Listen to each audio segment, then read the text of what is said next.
민중당 대변인 신청현입니다. 오늘이 통합진보당이 강제로 해산된 지 딱 4년째 되는 날입니다.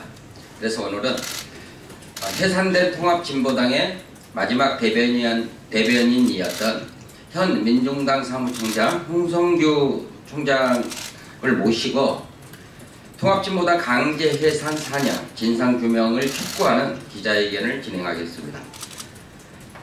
그러면 홍성규 통합진보당 마지막 대변인을 모시고 모두 발언과 기자회견문 낭독의 시간을 갖겠습니다.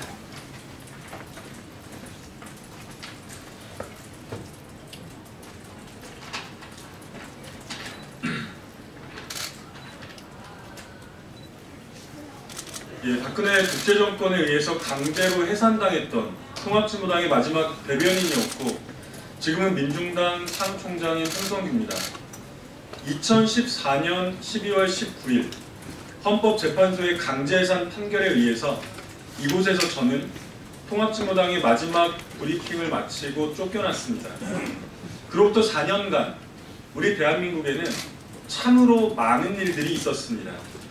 엄동설한 5달에 걸친 유례없는 촛불혁명으로 독재자 박근혜를 탄핵했고 새로운 정권을 세워냈습니다. 헌법에서 규정한 삼권 분립의 원칙을 철저하게 망가뜨리고 스스로 독재 권력의 부역자를 자처한 사법부에 대하여 지금 전 국민이 사법 적폐 청산을 강력하게 요구하고 있습니다. 양승태 전 대법원장 또한 곧 엄중한 역사의 심판대에 서게 될 것입니다.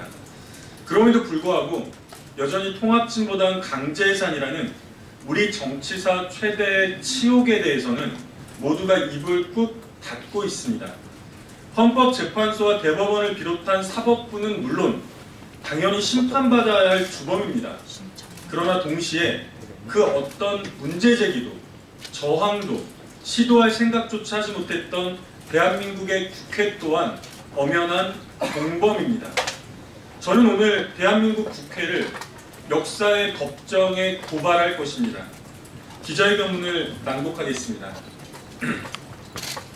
국회는 즉각 통합진보당 강제해산 진상조사 기구를 꾸려서 진상규명에 나서야 합니다.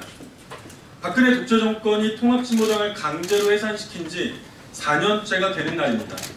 당시 원내 제3정당이었던 통합진보당에 대해서 위헌정당이라는 누명을 씌워 해산을 시켰지만 거꾸로 박근혜 정권의 그 행태야말로 위헌 반민주 폭거였다는 사실은 지금 그 어느 누구도 부인하지 못할 것입니다. 수많은 의혹과 차고 넘치는 정황들이 있겠습니다마는 통합진보당 강제해산의 부당함에 대해서는 이 한마디면 족합니다. 바로 김기춘, 박한철 커넥션입니다. 김영한 전 청와대 민정수석의 비망록에는 통진당 해산 결정 연내 선고라는 메모가 선명히 적혀 있었습니다.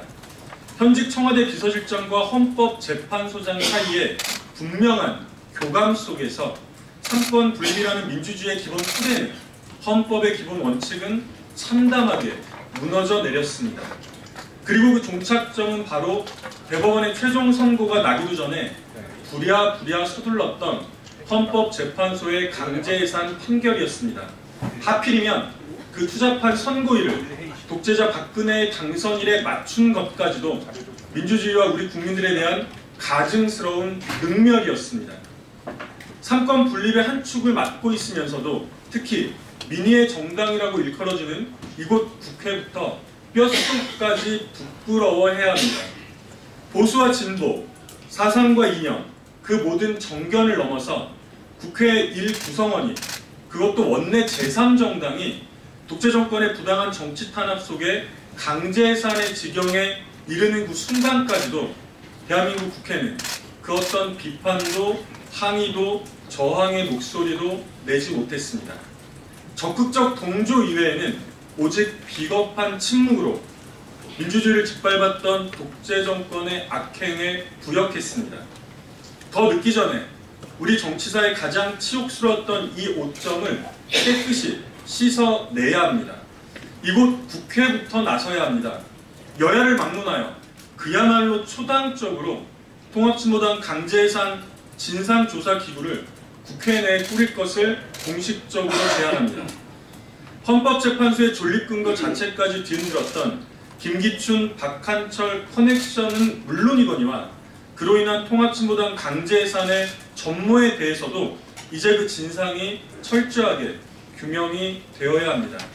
이는 대한민국의 민주주의를 바로 세우기 위한 첫 걸음입니다.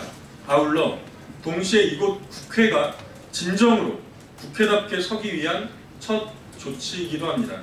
2018년 12월 19일 통합진보당 마지막 대변인 홍성규 이상입니다. 이상으로 기자회견을 모두 마치겠습니다.